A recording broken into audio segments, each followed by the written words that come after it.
예, 오늘 출애굽기 8번째 시간입니다. 우리가 계속해서 10가지 재앙 가운데 6월절 재앙, 지난주까지 해서 이제 6월절 재앙까지 했고요. 저희들이 이제 6월절 재앙 이후에 광야로 나아가는, 이제 홍해바다를 건너고 그리고 이제 광야로 나아가게 되는데요. 홍해바다를 건너기까지 이야기가 오늘 우리가 살펴볼 말씀입니다. 전체 보기로 본다면은요, 저희들이 이제 13장 17절부터가, 광야에서예요. 그러니까 6월절을 지나서 그들이 살던 고센 땅에서, 람세스라고 했던 그 땅을 떠나서 그들이 광야로 나아가는 거죠. 그리고 광야로 나아갔을 때 처음 맞닥뜨리게 되는 게 홍해바다입니다. 홍해입니다. 그래서 이제 그 홍해를 건너는 이야기, 이제 그것이 오늘 우리가 살펴볼 말씀입니다.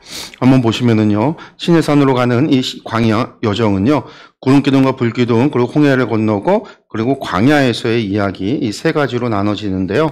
먼저 13장 17절에서 22절에 구름기둥과 불기둥, 하나님이 이스라엘 백성들과 함께하고 계시는 그 이야기로부터 시작을 합니다.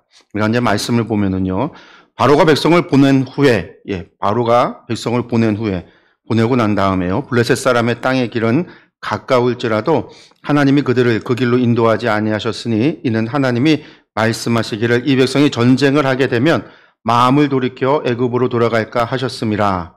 그러므로 하나님이 홍해의 광야길로 돌려 백성을 인도하심에 이스라엘 자손이 애굽 땅에서 대열을 지어 나올 때, 애굽에서 이제 나올 때인데요, 길이 두 가지 길이 있었다라는 거예요. 블레셋 사람 땅의 길이 있고요, 광야길이 있는데, 가까운 길은요, 블레셋 사람들이 가는 땅의 길이에요. 근데 그 길로 가면 애굽으로 돌아갈까? 하나님께서 그런 마음이 생길까 해서 광야길로 갔다라고 말씀하고 계시죠. 우리가 한번 지도를 보면은요, 애굽에서 당시 이제 레반트, 이 시리아 남부 지역에 있는 주요 도로들을 표시한 건데요. 람세스에서 지금 여기 이제 파란색으로 표현되어 있는 게 람세스에서 고센 지나서 저기 어디로 가요? 이제 가사, 그리고 무깃도를 지나서 하소를 지나서 저 북쪽에 그 이제 다메섹이라고 하는 곳이 있어요. 다메섹이라고 하는 곳까지 올라가게 되는데, 이게 이제 블레셋 길이라는 거예요. 원래 이제 이 길을 무슨 길이라고 이야기하냐면은요, 해안길이다라고 불러요. 해안길. 그러니까 해안길. 저기 이제 무깃도 지나서는 그냥 해안길로 해서 애굽까지 내려가기 때문에 해안길입니다. 여기 가운데 이제 요 가사 지역이, 요 지역이 블레셋 평야 지역이 한마디로 말해서 블레셋 사람의 땅의 길이에요. 블레셋 사람의 땅. 그 땅의 길이다라는 거죠. 그래서 저 해안길을 가는 길을 가면은요, 이스라엘까지 금방 가죠.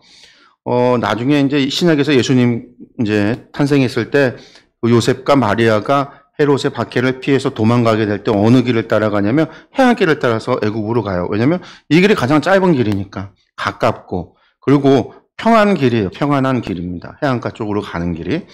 그런데 이 길로 가지 못하게 했다라는 거예요. 좋은 길이고 평안한 길이고 금방 짧은 길인데 하나님께서 이 길로 가지 못하게 했다라고 이야기해요. 왜 이 길로 가지 못하게 했느냐? 오늘 말씀에는요, 이 사람들이 갔다가 전쟁을 알아서 다시 애굽으로 돌아갈까 봐 전쟁을 알아서라고 이야기하는데, 이게 무슨 얘기냐면은요, 저기에 사는 사람들이 블레셋 사람들이 사는데, 이 블레셋 사람들이요, 예전에는 이제 그렇게 강의를 했죠. 블레셋 사람들이 전쟁에 능한 바닷 사람, 블레셋 사람들, 우리가 이제 다윗과 골리앗에 나오는 그런 블레셋을 이야기했는데, 그 사람들 아니에요. 출애굽 당시에는 전혀 원래 이 블레셋 땅에 살던 사람들이고, 사울이나 다윗 시대 때 블레셋은 해양 민족이 이주해서 여기 있었던 토착민들 다 몰아내고 그 사람들이 땅을 차지해서 세워진 국가가 사울과 다윗 시대의 블레셋이에요. 삼손, 사울, 다윗의 시대의 블레셋이에요. 그러니까 다른 나라예요. 다른 민족이고, 근데 그 사람들은 아주 철기 문명을 가지고 있었던 아주 군사력이 강했던 해양 민족이고, 이 당시에는요, 애굽이 저 땅을 통치하고 있었어요. 애굽이 저 블레셋 지역, 그리고 저기 올라가면은요, 산지 지역, 할 것 없이 저기 블레셋부터 시작해서 저기 갈릴리 북부 지역에서 저기 다메섹까지 올라가는 지역들이 전부 다 애굽이 정복해서 애굽이 통치하고 있었던 지역이에요. 그러니까 이스라엘 사람들이 저 블레셋으로 올라가면은요, 거기에서 누구를 만나게 될까요? 블레셋 사람들을 만나게 되는데 이 사람들은 애굽의 통치받는 사람들이고 애굽의 바로의 명령을 듣는 사람들이에요. 그러니 이곳으로 가면 당연히 전쟁을 할 수밖에 없는 거예요. 바로가 보내주기는 하지만 우리가 이제 말씀 보겠지만 곧이어 이 이스라엘 사람들을 잡기 위해서 군대를 동원해서 쫓아가잖아요. 그러니까 저기는 출애굽을 해서 애굽 통치하는 지역으로 들어가야 되는 지역이 저 지역이에요. 그러니까 저곳으로 못 간 거죠. 전쟁을 알아서, 그러니까 전쟁을 보고 애굽 사람들이 두려워서 다시금 애굽의 포로가 될까봐. 그렇게 표현을 하신 거예요. 그럼 이제 어디로 가야 되냐면 오늘 말씀에 나와 있는 길 뭐냐면 홍해를 바다를 건너서 홍해 광야길이라고 하는데 그것은 출발은 같지만 남쪽으로 내려가서 시내 반대쪽으로 내려가는 길이에요. 이게 이제 사실은 요 길도 있죠. 저기 보면 가데스 바냐 쪽으로 가는 길도 있고 뭐 내려가다 보면 갈라지는 길들이 있는데 저기 시내산까지 가는 길, 이게 광야 길이에요.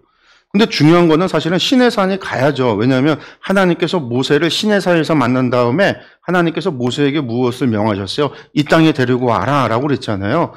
시내산으로 데려오라고 말씀하셨어요. 그러니까 원래 목표대로 시내산으로 가야 되는 거죠. 그러니까 좋은 길이 있고 평안한 길이 있지만 약속의 땅으로 가는 길이 있지만 그 땅보다 그 땅은 여전히 애굽이 통치하는 땅이고 그 땅으로 갈 게 아니라 1차적으로 약속의 땅에 들어가기 전에 모세가 하나님을 만났던 산, 그래서 이스라엘 백성들이 그 산에서 하나님과 언약을 맺어야 되는, 하나님을 섬겨야 되는 바로 그 산을 향해서 그 이스라엘 백성들을 방향을 돌이켰다라는 얘기예요. 그래서 홍해길로 남쪽으로 내려갔다라는 거죠. 예, 요 길이 이제 홍해의 광야길입니다. 광야길, 홍해 광야길.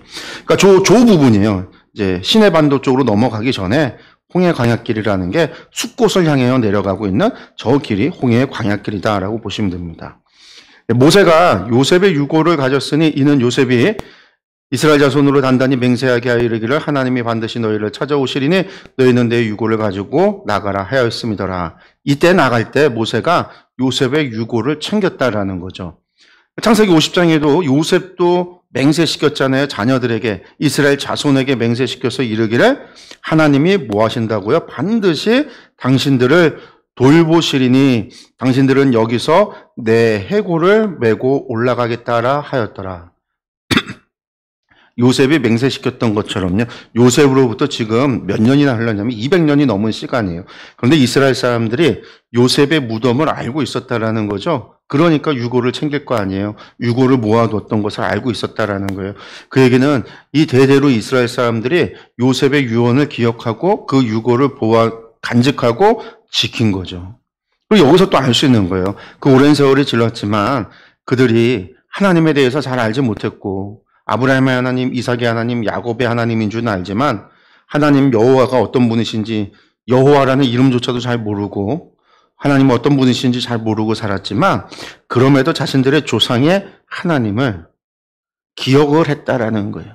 그래서 출애굽 당시에 하나님 앞에 부르짖기도 했고 기도하기도 했고 요셉의 유고를 간직하기도 했고, 그러면서도 이 사람들이 어떻게 해요? 애굽의 우상 숭배와 헷갈려 하기도 하는 거예요. 애굽의 신들이 섬기는 법과 하나님 섬기는 법에 대해서 헷갈려 하기도 해요. 왜? 오랜 세월 본 게 애굽의 우상 숭배이기 때문에.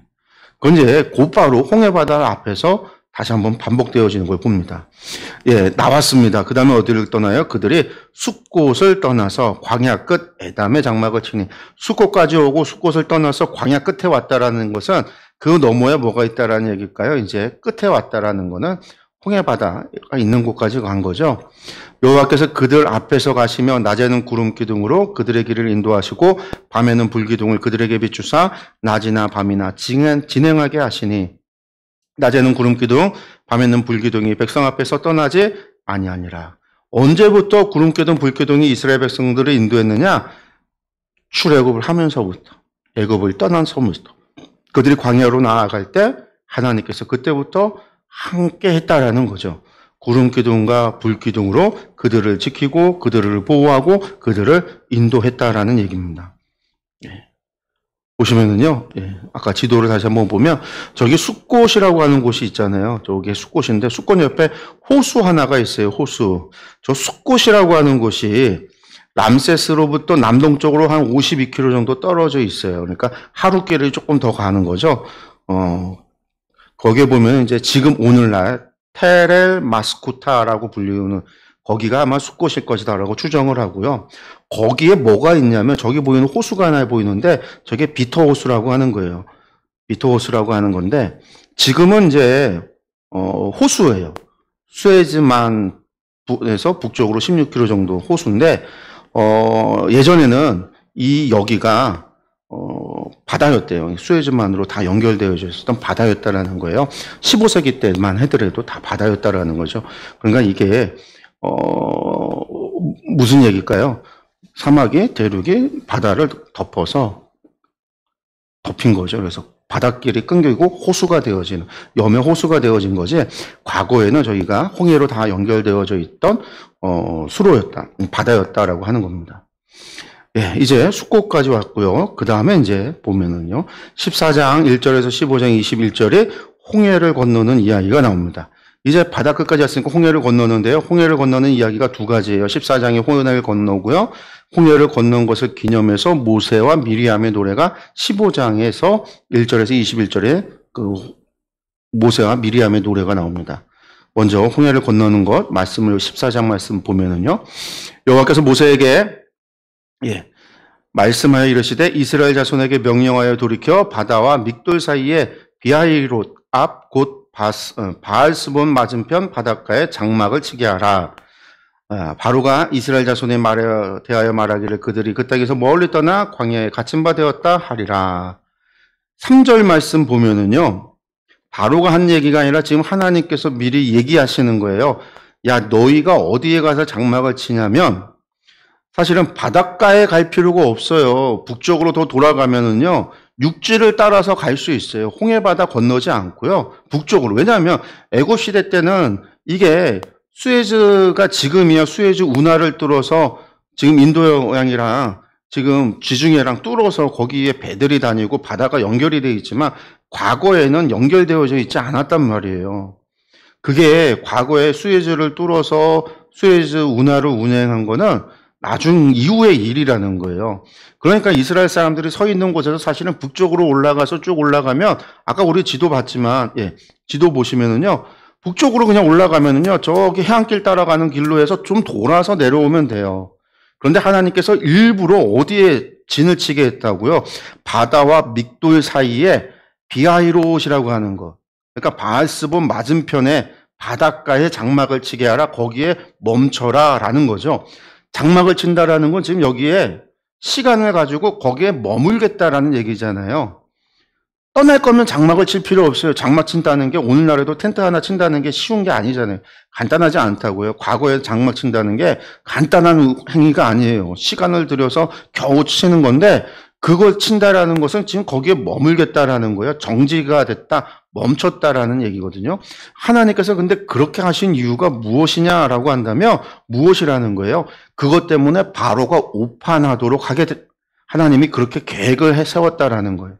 구름 기둥과 불 기둥으로 하나님이 인도하셨는데 북쪽으로 해안길로 올라갔다가 다시 광야길로 내려오도록 하나님이 인도하시지 않았고 하나님께서 그렇게 바닷가에 오게 하신 거는 하나님의 계획이 있고 뜻이 있다라는 건데 그 계획이 뭐냐면 바로로 하여금 오판하도록 잘못 판단하도록 잘못된 생각을 갖도록 하나님이 일부러 그렇게 인도하셨다라는 거예요. 그리고 장막도 치라고 거기 머무르라고. 언제까지 머무를까요? 바로가 쫓아올 때까지 머무르도록 하나님이 시키신 거예요. 그래서 바로가 무슨 오판을 해요? 멀리 떠나 광야에 갇혔으니까 오도 가도 못하는 상황이 되어져서 저것들 다시 잡아야 되겠구나 라는 마음이 생기도록 한 거예요. 말씀을 볼까요? 4절에 말씀하시죠. 내가, 이거 하나님이에요. 바로의 마음을 완악하게 여기서 다시 한번 완악하게 하신다라는 거예요. 여러분들 완악하게 할 때마다 하나님께서 바로의 마음을 완악하게 할 때마다 하나님 무엇을 이야기하시는 거예요? 완악하게 함으로 인해서 재앙을 내리고 이적과 기사를 통해서 여호와가 하나님 되심을 알게 했잖아요. 계속해서 나는 에흐의 아쉐르 에흐의 나는 스스로 있는 자라고 했던 나는 내가 이런 일을 행하는 것을 통해서 너희가 내가 어떠한 신인지를 알아야 된다. 내가 어떤 존재인지를 알아야 된다라고 하는 것을 나타낼 때마다 알리고자 알게 하고자 이런 것을 우리가 다른 말로 계시라고 하죠. 하나님께서 당신이 어떤 분이신지를 계시하고자 하시는 방법 가운데 하나가 바로의 마음을 완악하게 하는 거였단 말이에요. 여기서 다시 한번 10번의 재앙이 끝났는데 다시 한번 바로의 마음을 완악하게 하셨어요. 왜? 하나님이 어떤 분이신지를 알게 하고자 계시하고자 라는 거죠. 그래서 바로가 오판을 하고 마음을 완악하게 해서 어떻게 해요? 다시 잡아오려고 바로가 그들의 뒤를 따르리니 내가 그와 그의 온 군대로 말미암아 영광을 얻어서 애굽 사람들이 나를 여호와인 줄 알게 하리라. 내가 여호와인 줄을 알게 하리라. 에흐의 아쉐르 에흐의 내가 행하는 것을 통해서 내가 어떤 사람이 어떤 존재인지 애굽 사람들이 내가 바로와 그의 군대를 멸하는 걸 통해서 내가 어떤 신인지를 알게 하겠다. 누구에게요? 애굽 사람들에게. 이건 하나님의 계획인 거예요. 네, 5절에 그 백성이 도망한 사실이 애굽 왕에게 알려짐에 바로와 그의 신하들이 그 백성에 대하여 마음이 변하여 이르되 마음이 변했습니다. 왜 변했어요? 하나님께서 완악하게 했기 때문에. 우리가 어찌 이같이 하여 이스라엘을 우리를 섬김에서 놓아 보내었는가 하고 어찌긴 뭔 어찌예요? 장자들이 다 죽고 처음 난 것이 다 죽는 그 끔찍한 죽음의 일을 겪고 나서 그들이 무섭고 두려워서 보낸 거죠. 근데 완악하게 되니까 그걸 잊어버린 거예요. 그러면서 보냈는가 하고서는요.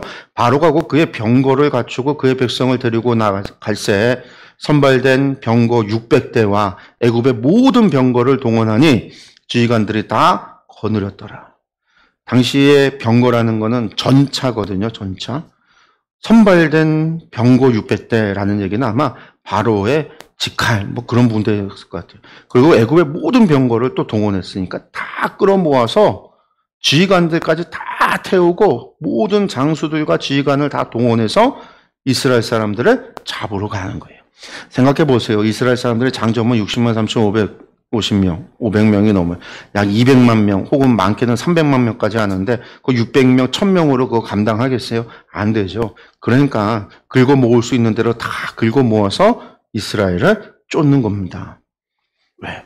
여호와께서 애굽 왕 바로의 마음을 완악하게 하셨으므로 이렇게 된 일은 하나님께서 완악하게 하셨기 때문인 거예요. 그가 이스라엘 자손의 뒤를 따르니 이스라엘 자손이 담대히 나갔음이라. 바로가 쫓았다라는 거죠. 애굽 사람들과 바로의 말들, 병거들과 그 마병과 그 군대가 그들의 뒤를 따라 바알스몬 맞은편 비하이롯 곁 해변 그들이 장막 친 데에 미치니라. 장막 치고 머물고 있었는데 거기까지 도달했다라는 거죠.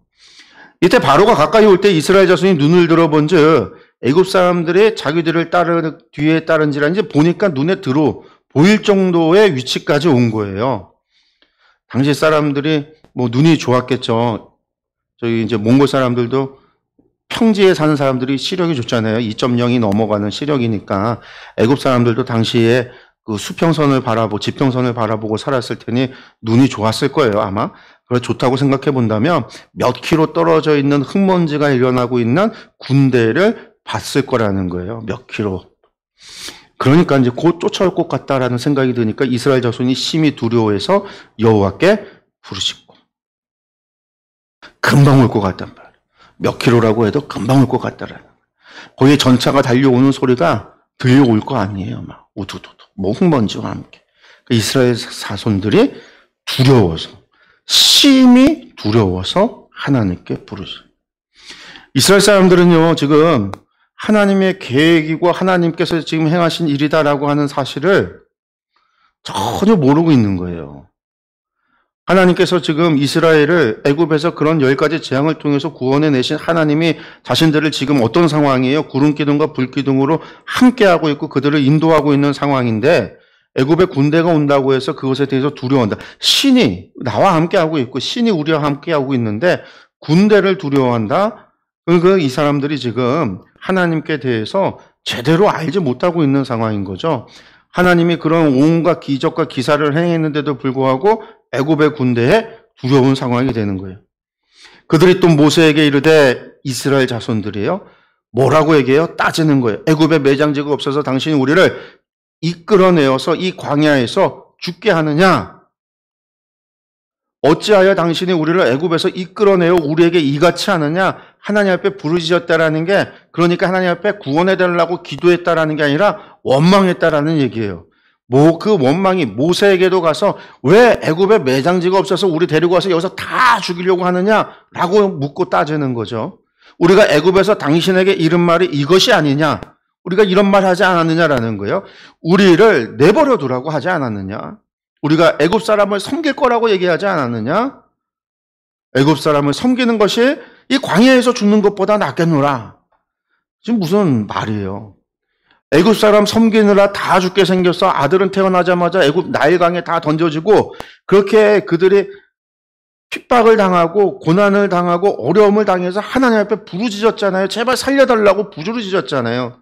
그 민족이 자신들이 부르짖어 놓고서는 하나님께서 그 사자 모세를 보냈을 때 했다는 얘기가 뭐예요?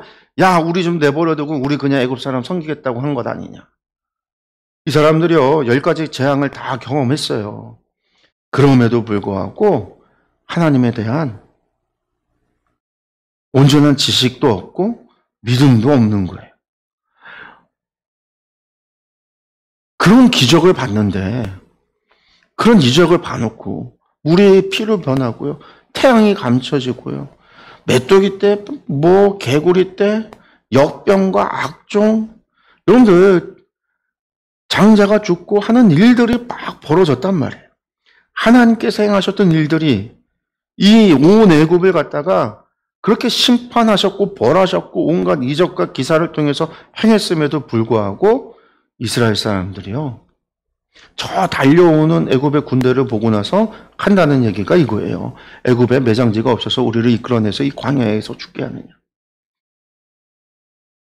믿음과 신앙이라고 하는 게 고난 앞에 서면은요 다 드러나요. 그런 거죠. 우리가 하나님에 대해서 여러분들 이적과 기적을 아무리 경험을 해도요. 이스라엘 사람들이 이적과 기적이 경험한 것이 부족하기 때문에 하나님을 못 믿는 게 아니라 하나님을 신뢰할 수 있는 분으로 알아가는 그 경험이 부족한 거예요. 하나님에 대한 지식이 부족한 거예요. 하나님과 함께하는 시간이 절대적으로 부족한 거예요. 그 10가지 재앙만으로는 안 된 거죠. 사실 우리도 그래요. 신앙생활 하면서 이적과 기적 경험한다고요. 신앙생활 하면서 아픈 몸을 이끌고 하나님 앞에 기도할 때 병이 낫기도 하고요. 어려움이 있을 때 기도했을 때 그 문제가 해결되어지는 것을 경험하기도 해요. 그런데 어느 순간 더 큰 문제 앞에서요. 우리의 믿음과 신앙이 다 무너져 내리는 걸 볼 때가 있단 말이에요.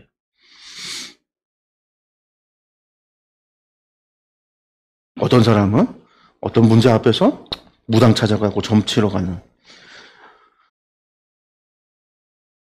그러지 않기 위해서는요. 우리가 하나님을 향한 이러한 이적과 기사를 경험하는 것도 중요하지만 우리가 충분히 하나님이 어떤 분이신지를 알아가는 하나님과 우리의 신뢰의 관계가 내가 하나님을 향한 신뢰의 그러한 지식이 충만해져야 돼요.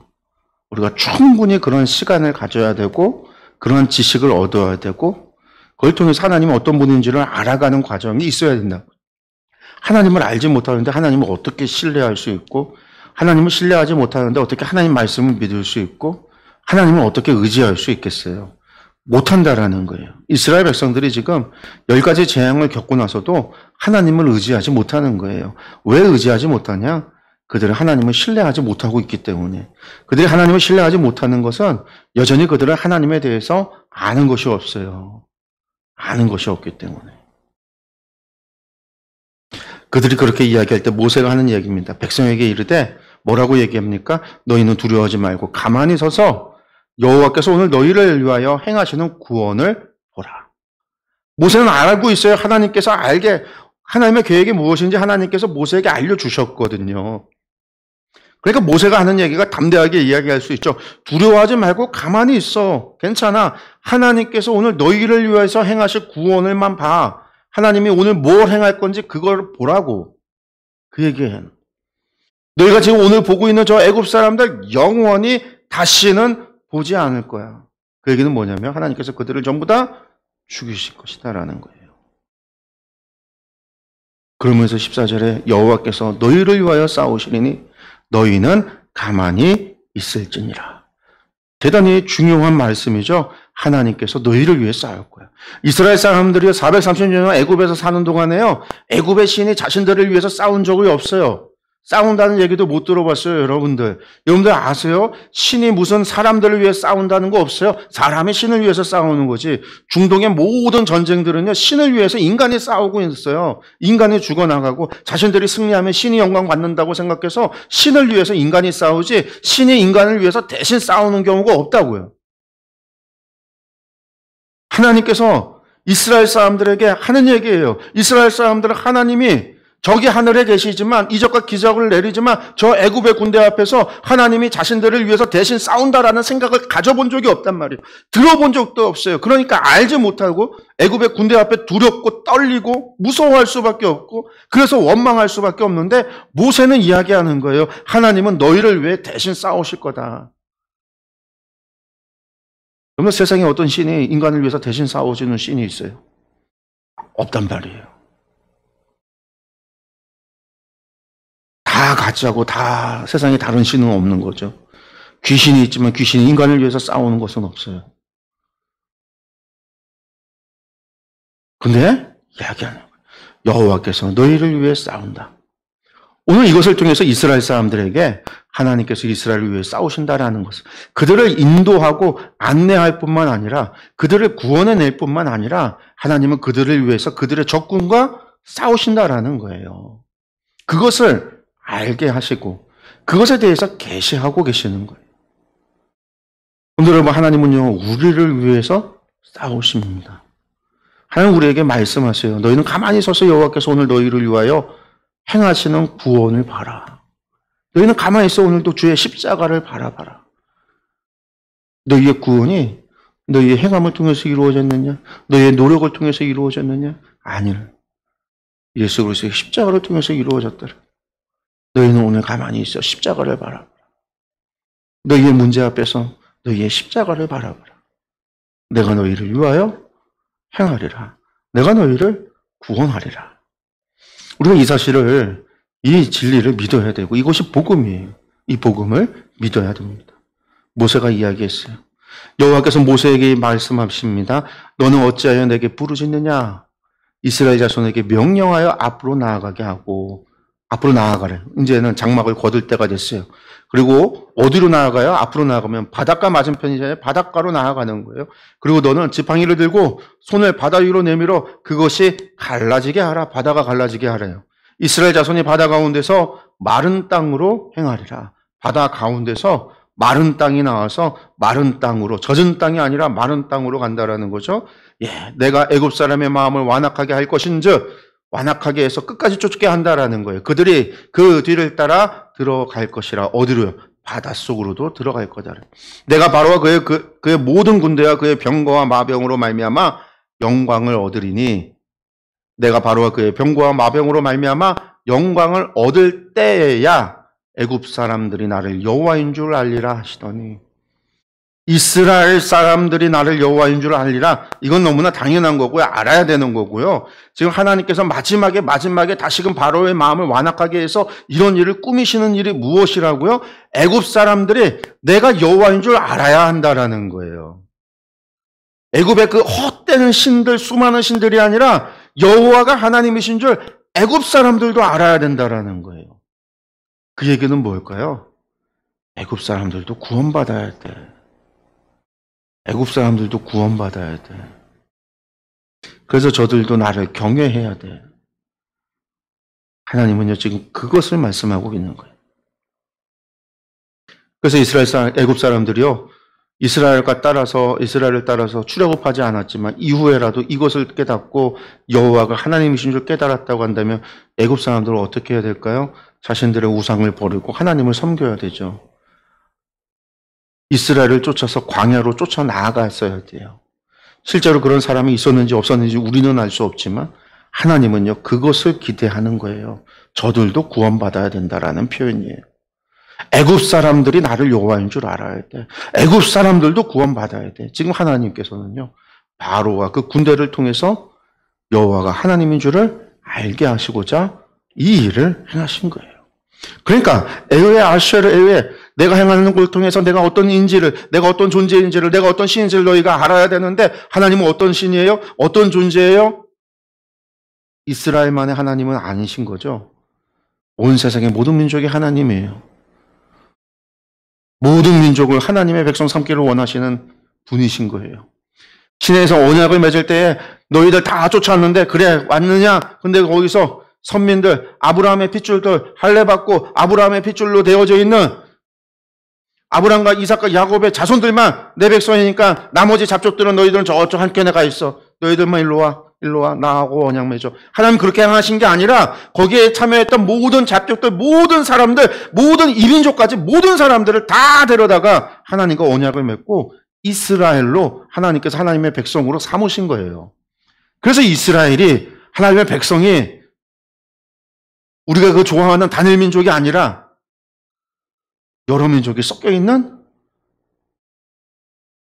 다민족이라는 거예요. 다민족. 그 다민족의 체계를 잡기 위해서 12지파 체계를 잡은 거지. 그 12지파조차도 12지파에 혈통되어져 있는 사람들이 중심이지만 그 외의 잡족들과 함께 뭉쳐서 12지파 체계가 된 거예요. 하나님은요, 모든 민족, 열방의 하나님이세요.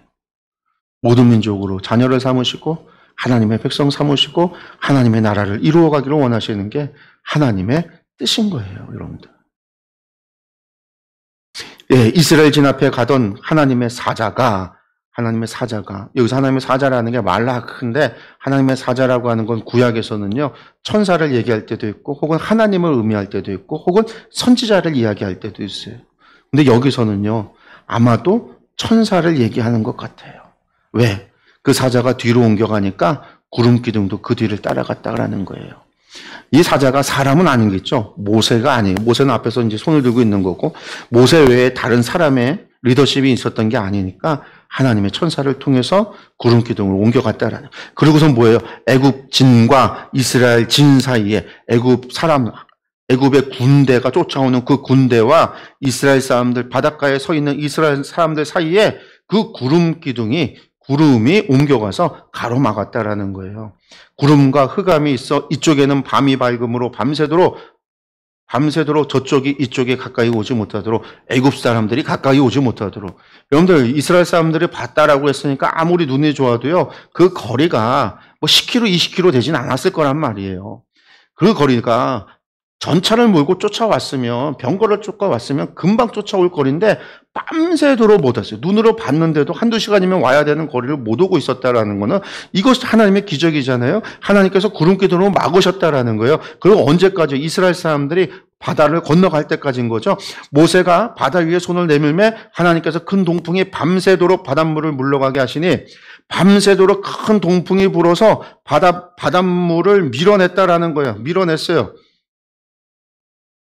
밤새도록. 그러고 나서 물이 갈라지고 바다가 마른 땅이 된 하나님의 말씀대로 되는 거죠. 이스라엘 자손이 바다 가운데를 육지로 걸어가고 바다 가운데인데 육지처럼 마른 땅이 돼서 걸어가는데 보니까 좌우에 물이 벽이 되어 있다라는 거예요. 그 사람들 가운데는 오해하는 것 가운데 동풍이라고 하는 게 시내산에서, 그러니까 광야에서 홍해바다를 맞이하고 동풍이면 시내반도고 아라비아잖아요. 그래서 항상 그 지역에서 불어오는 동풍은 뜨거운 바람이고 건조한 바람이고 열풍이거든요. 죽음의 바람이기도 하고 그런 의미의 바람인데, 동풍이 들어와서 물이 말라서 바람이 불어서 물이 증발하고 말라서 건너갔다라는 표현을 하는 사람도 있는데 여기 22절에는 좌우에 벽이 됐다라는 거죠. 그래서 우리가 이제 영화를 볼 때 애니메이션 뭐 이집트 왕자를 볼 때마다 이런 이제 표현이 나오는 거죠. 바다가 갈라졌고 사람이 지나가고 좌우에 물이 벽이 되어져서 그 물 안쪽에 뭐 이집트 왕자 같은 경우에는 물고기가 헤엄치는 그런 장면도 보여주잖아요. 영화에서는 최근에 나왔던 영화가 있어요. 크리스찬 베일인가요? 그 사람이 모세 역을 했었던 그 영화에서는 해오리 바람이 막 나타나서 해오리가 뭐 바다 위에 해오리 바람이 그 돌개 해오리가 막 많이 나타나서 바다가 다 이렇게 말라지고 뭐 그런 식으로 표현을 했었는데 성경에서는 벽이 됐다라고 표현하고 있어요. 예. 애굽 사람들과 바로의 말들 병거들과 그 마병들이 그들의 뒤를 추격하여 바다 가운데로 들어오는지라 이것도 하나님께서 마음을 완악하게 해서 들어가게 하신다고 했던 말씀 그대로죠. 길을 막고 있다가 이스라엘 사람들이 건너가고 나서 하나님께서 구름을 물러가게 해서 그 길을 보고 쫓아오게 만들었다라는 거예요. 새벽에 여호와께서 불과 구름 기둥 가운데 애굽 군대를 보시고 애굽 군대를 어지럽게 하시며 또 그들이 바다에 들어왔지만 어지럽게 해서 쫓아가지 못하게 했다라는 거예요. 그들의 병거 바퀴를 벗겨서 달리기가 어렵게 하시니 바퀴가 빠졌다는 얘기죠. 애굽 사람들이 이르되 바닷속에서 지금 그 길 속에서 바다 중간에서 애굽 사람들이 말하는 겁니다. 이스라엘 앞에서 우리가 도망하자. 우리 안 되겠다. 도망하자. 여호와가 그들을 위하여 싸워 애굽 사람들을 치는도다. 애굽 사람들이 먼저 깨달았어요. 뭘 깨달았어요? 여호와가 그들을 대신해서 우리와 싸우고 있구나. 우리가 길을 못 찾아서 뱅뱅 돌고 우리의 바퀴가 빠지고 병거가 망가져서 오도 가도 못하는 이런 상황이 되어지는 게 지금 이것은 자연적인 현상이 아니라 지금 바다가 갈라진 것도 자연적인 현상이 아니라 이 모든 게 저들의 하나님이 하시는 일이구나. 어서 빨리 도망가자.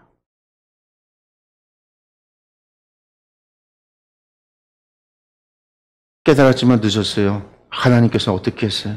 여호와께서 모세에게 이르시되 내 손을 바다 위로 내밀어 물이 애굽 사람과 그들의 병거들과 마병들 위에 다시 흐르게 하라 하시니 이스라엘 사람들은 다 건너갔고 벽으로 세워졌던 물이 덮치도록 하라고 모세에게 명하셔서 모세가 하게 하라는 거죠. 모세가 그 손을 바다 위로 내밀며 새벽이 되어 바다의 힘이 회복된지라 애굽 사람들이 물을 거슬러 도망하나 여호와께서 애굽 사람들을 바다 가운데 엎으시니 하나님께서 엎으시니 물이 다시 흘러 병거들과 기병들을 덮되 그들의 뒤를 따라 바다에 들어간 바로의 군대를 다 덮으니 하나도 남지 아니하였더라. 전부 다 다시 보지 못하게 한다고 하셨죠? 죽었다라는. 그러나 이스라엘 자손은 바다 가운데를 육지로 행하였고 물이 좌우에 벽이 되었더라.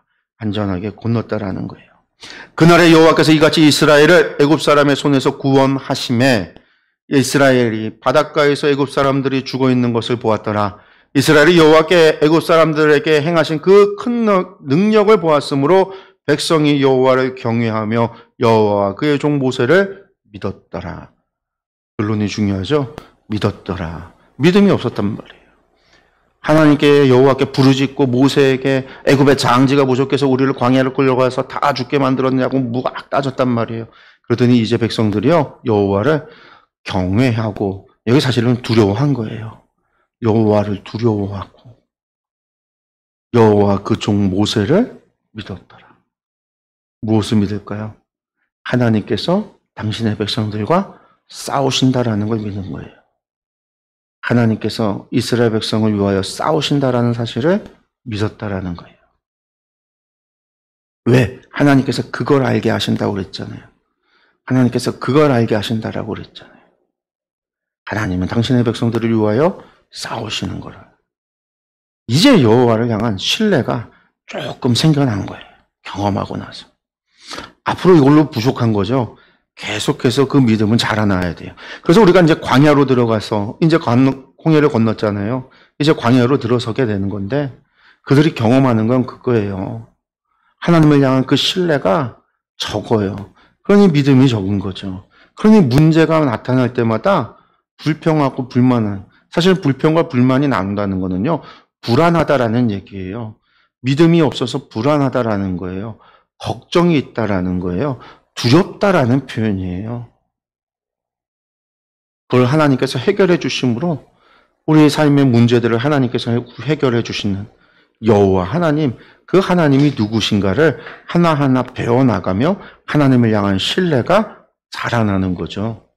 하나님에 대해서 알아가는 거예요. 하나님을 신뢰할 수 있는 분으로 알아가는 거예요. 우리의 문제를 해결해 주시는 분으로 알아가는 거예요. 이런 문제, 배고픔의 문제도 해결해 주시고 목마름의 문제도 해결해 주시고요. 적군으로부터 우리의 문제도 해결해 주시고요. 무더위의 문제도 해결해 주시고요. 밤의 추위의 문제도 해결해 주시고요. 길을 알지 못하는 우리에게 길을 알려주시는 문제도 해결해 주시고요. 하나님은 우리의 문제를 해결해 주시는, 하나하나의 문제를 해결해 주시는 하나님으로 이스라엘 사람들이 알아가는 거예요. 왜냐하면 이것도 중요한 게, 애굽에서 그들이 봤던 신들은, 그들이 들었던 우상들은요, 전능한 신들이 아니고 전능한 우상이 아니에요. 그 얘기는 뭐냐면 모든 걸 할 수 있는 게 아니에요. 전문화되어 있잖아요. 전문화.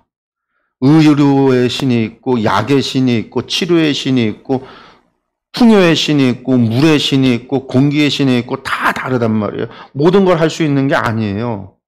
그래서 모든 문제는 케이스 따라서 우상을, 신전을 찾아가야 됐는데, 하나님은요, 만병통치약처럼 전능하셔서 모든 문제를 다 해결해 주신 하나님.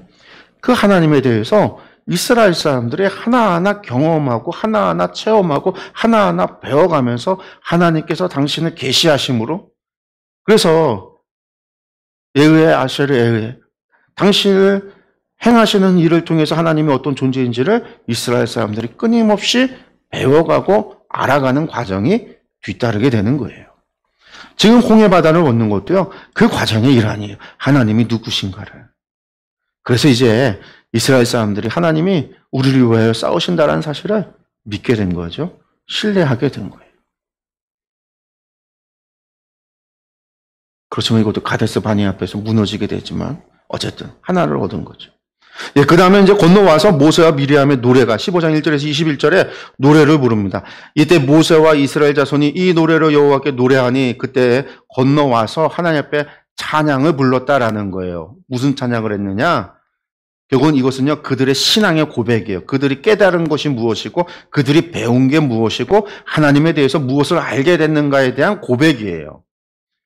출애굽을 통해서 10가지 재앙과 홍해바다를 건너는 그 모든 사건들을 통해서 그들이 깨달은 것, 그것에 대한 신앙의 고백이 모세의 노래인 거죠. 내가 여호와를 찬송하리니 그는 높고 영화로우시며 말과 그 탄자를 바다에 던지셨음이로다. 여호와는 나의 힘이요 노래시며 나의 구원이시로다.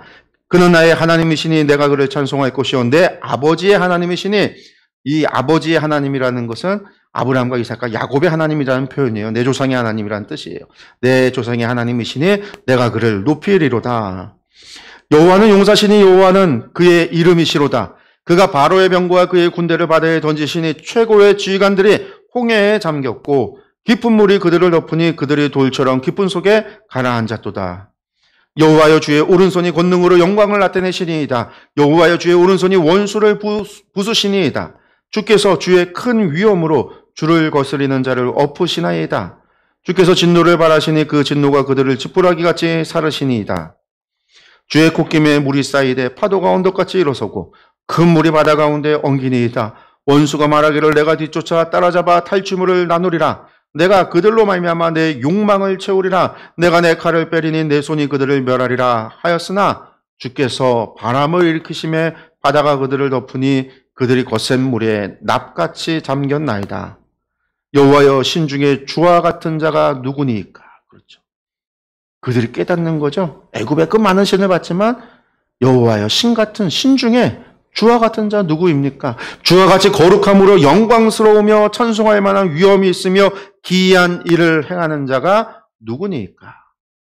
주께서 오른손을 드신 즉 땅이 그들을 삼켰나이다. 주의 인자하심으로 주께서 구속하신 백성을 인도하시되 주의 힘으로 그들을 주의 거룩한 처소에 들어가게 하시나이다.